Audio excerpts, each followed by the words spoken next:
My name is Padam Anya, and I'm the founder and the CEO of Shakti Commercial Architects. It's one of our city's largest commercial architectural firms, and we employ 75 people, everybody from entry level laborers to highly skilled design and engineering professionals.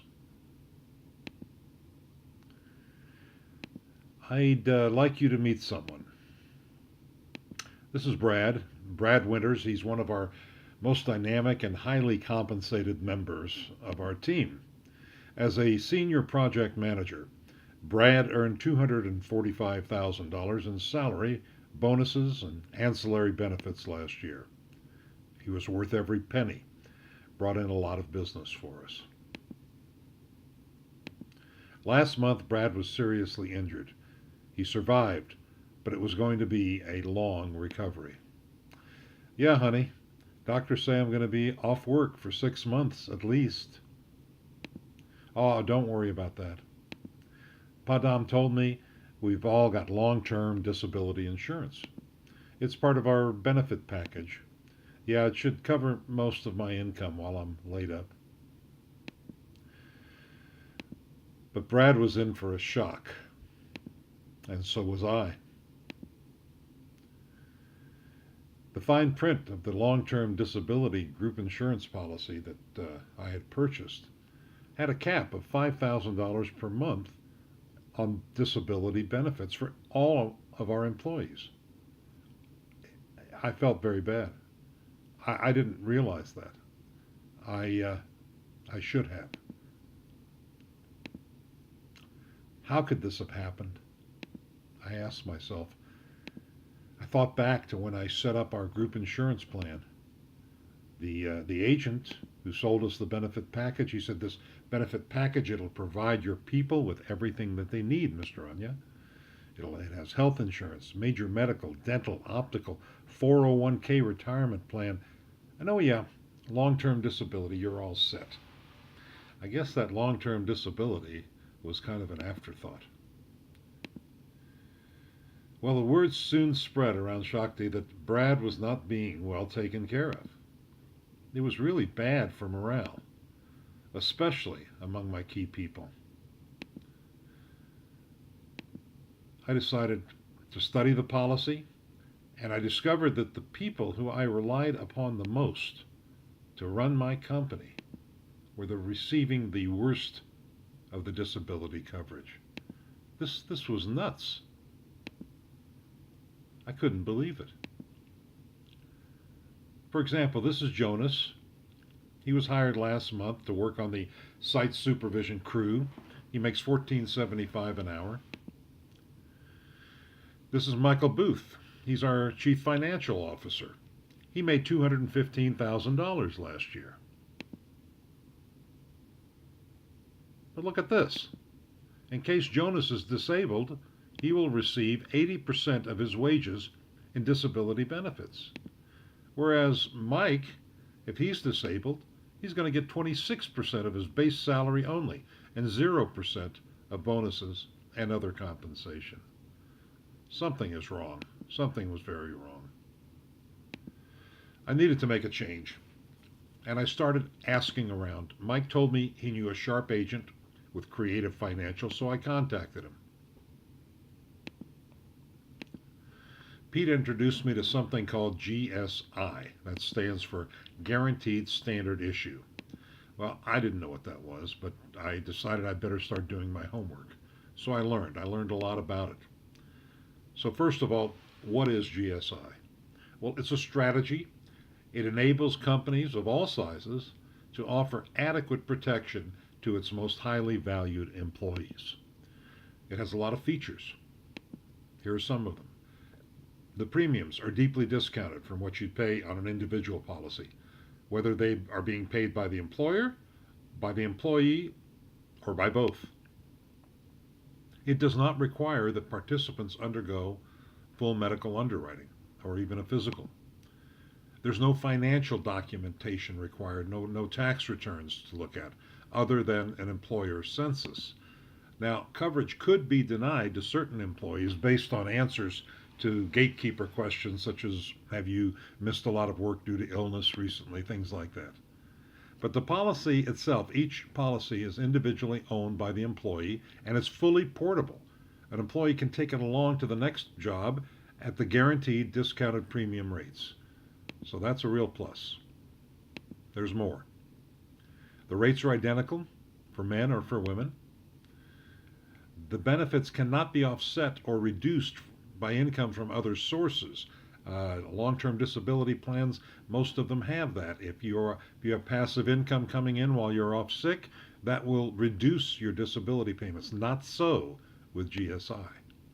The coverage cannot be canceled by the company up until the age 99 of the employee. There's a level premium guaranteed up to age 65. The most important thing is that it automatically adjusts to the compensation changes. It's not based on a flat rate and there's no caps or limits. It is a percentage of your your employee's overall compensation. The benefits are based on base salary plus bonuses, plus retirement contributions, plus any other type of compensation. If the premiums are paid by the employee, then the benefits are non-taxable. Or if a portion of the premiums are paid by the employee, then a portion of the benefits are non-taxable. There's a one-page simplified enrollment form. Okay, let's take a look at some of the numbers and what I did next. The first thing I did was to contact the agent who sold us our original benefit plan. I told him to reduce the cap on the disability benefits from $5,000 to $2,500 per month. This immediately saved us $40,000 per year, and it still offered good coverage to most of our employees. I applied that $40,000 toward the purchase of a GSI plan, available only to an executive carve-out qualified group. The group was open to any employee earning $75,000 a year or more in base salary. That was the carve-out. I budgeted another $40,000 per year towards the GSI plan. That goes in to pay the premiums of those employees, highly compensated employees that participate in the plan. This immediately enabled me to assure my top people that in case they were unable to work, they would now receive 80% of their income in disability benefits, of all 80% of their entire income. And that made a big difference immediately in the morale of our people. Now, the group members were given a choice. They were able to increase coverage by up to 100% by paying additional premium personally out of pocket. This was the way I chose to structure our plan, but this is totally flexible. It can be set up so the employee pays the entire premium, the employer pays it all, or the premium cost is split, however you want to work it. We really like the tax benefits of the plan. The company premium payments into our new executive benefit plan are considered deductible business expenses. But the payments are not viewed as taxable compensation to the employee. There's no 1099 sent out. Okay, this is a way of compensating our top people without increasing their tax bite.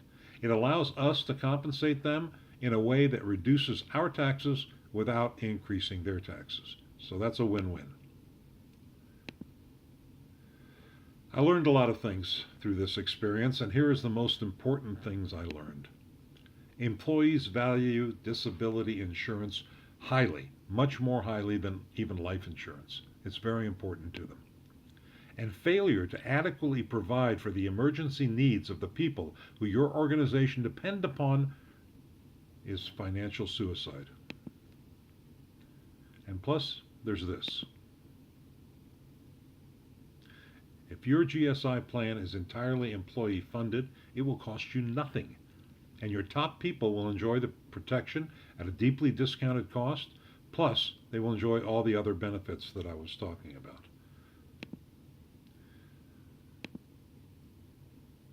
You know, it's a shame that it took something like Brad's accident to wake us up to the fact that our most valuable employees were terribly underprotected. So, if I can give you one piece of advice, it's this. You owe it to yourself and to your key people to take these three no cost action steps. Number one, check your current LTD coverage. You may be very surprised, as I was, to discover how underinsured your company's most valuable employees actually are.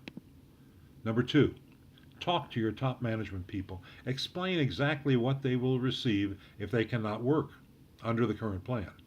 Ask them, would they consider purchasing more coverage if the costs were reasonable and there was no physical involved?